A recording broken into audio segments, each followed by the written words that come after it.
শুভ সকাল সবাইকে। কেমন আছো তোমরা সবাই? আশা করছি তোমরা সবাই ভালো আছো, সুস্থ আছো। আজ হলো মঙ্গলবার। আমার আরও একটি নতুন ব্লগে তোমাদের সবাইকে স্বাগত জানাই। আমি তো মেয়েকে দিয়ে স্কুলে দিয়ে এলাম, এবার বাড়ির দিকে যাচ্ছি। আমি যে রাস্তাগুলো দিয়ে যাই, মানে একটাই রাস্তা, সেই রাস্তার একটু ভিডিও করলাম। চলতে চলতে দেখো এই সামনের দিকে রাস্তাটা না অনেকটা ভাঙা আছে। এবার রাস্তাটা দেখছি ঠিক করছে, মানে ঠিক করবে বলতে আর একটু উঁচু করবে মনে হয়। রাস্তায় যেন জল জমে থেকে এরকম হয়ে গেছে রাস্তাটা।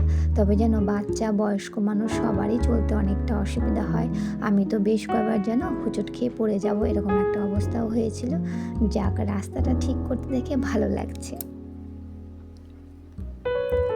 এবার বাড়ি চলে এসেছি, অনেকক্ষণ হয়েছে, রান্না বসিয়েও দিয়েছি। আর আমি এখানে দেখো জামা কাপড় ধুয়ে নিয়ে চলে এলাম ছাদে মেলে দেব।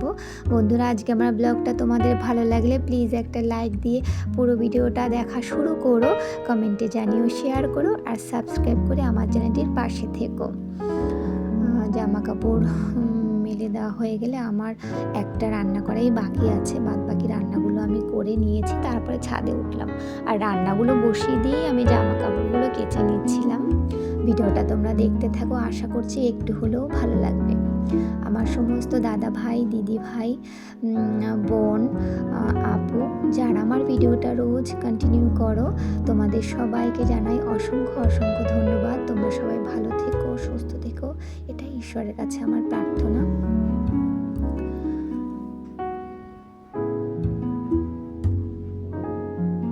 চলো, জামা কাপড়গুলো তো মেলা হয়ে গেল, এবার আমি নিচে নেমে যাব, তারপর রান্নাটুকু সেরেই তো চলে যেতে হবে মেয়েকে আনতে। চলো, এবার আমি নিচে নেমে যাচ্ছি। আজকে আমার ব্লগটা খুবই ছোট্ট একটা ব্লগ।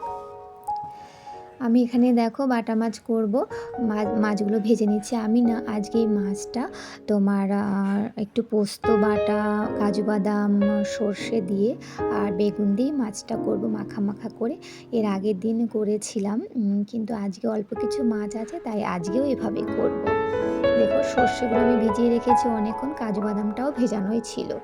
আর এখানে দেখো আমি লম্বা করে বেগুনগুলো কেটে নিয়েছি, টমেটো আছে আর লঙ্কা আছে। লঙ্কা ভাবছি আরও একটা দেব।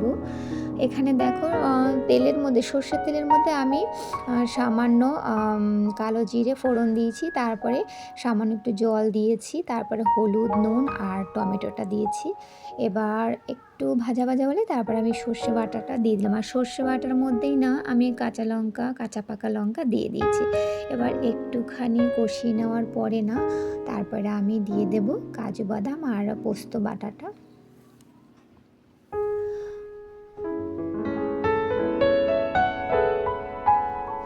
ব্যাস, আমি কাজু বাদাম আর পোস্ত বাটাটা দিয়ে দিলাম। এখন আর একটু ভালো করে কষিয়ে নেব, তারপরে পরিমাণ মতন জল দিয়ে দেব। জানো, এভাবে আমি পাবদা মাছ, বাটা মাছ এগুলো করে থাকি, বাড়িতে সবাই খায়, কিন্তু আমার খেতে একদমই ইচ্ছেই করে না খেতে। আমি জানি না কেন, আমার এভাবে রান্না করলে কেন খেতে ইচ্ছা করে না। তবে হ্যাঁ, আমি বিয়ের আগে খেতাম, যেন আমার মা যখন করতো, কিন্তু বিয়ের পরেও আমি খেয়েছি, কিন্তু এখন সত্যি কথা বলতে এখন আর ভালোই লাগে না, জানি না কেন। যাই হোক, দেখো সুন্দর করে কষানো হয়ে গেছে। এবার আমি পরিমাণ মতন যতটুকু জল লাগবে আমি দিয়ে দেব। আজকে আমার এই রেসিপিটা তোমাদের কেমন লাগছে কমেন্ট করে অবশ্যই জানিও। দেখো, এবার আমি জল দিয়ে দেব।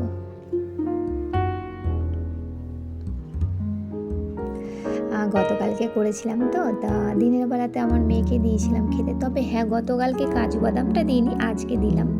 তা রাতের বেলাও আমার মেয়ে বলছে, মা ওই মাছটা আর নেই, মানে ওর হয়তো ভালো লেগেছে।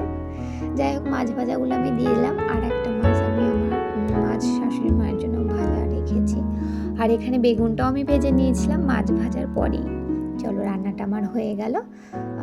আর বেশি টানাবো না, তাহলে কি হবে, আর ঝোলটা তো আর একটু টেনেই যাবে, এই জন্য আর বেশি জাল দেব না, এখনই নামিয়ে ফেলবো। চলো আজকে কি রান্না হলো দেখাই। ডাল রান্না তো থাকবেই আমার ব্লগে, তোমরা রোজ ডাল রান্নাটা দেখতেই পাবে। আর দু রকমের ডাঁটা দিয়েছি, সজনে ডাঁটা আর এমনি যে ডাঁটাগুলো হয়, তবে সজনে ডাঁটাগুলো না বেশ সরু সরু ছিল। আর এখানে যেহেতু মাছ আজকে কম আছে তাই একটু সয়াবিন করতেই হয়েছে আমার। আর এই দেখো মাছটা আমি এখানে নামিয়ে নিয়েছি। কেমন হয়েছে অবশ্যই জানিও। চলো ভিডিওটা এখানেই রাখি, তোমরা সবাই ভালো থেকো, সুস্থ থেকো। তোমাদের সাথে আবারও দেখা হবে আরও একটি নতুন ব্লগ নিয়ে।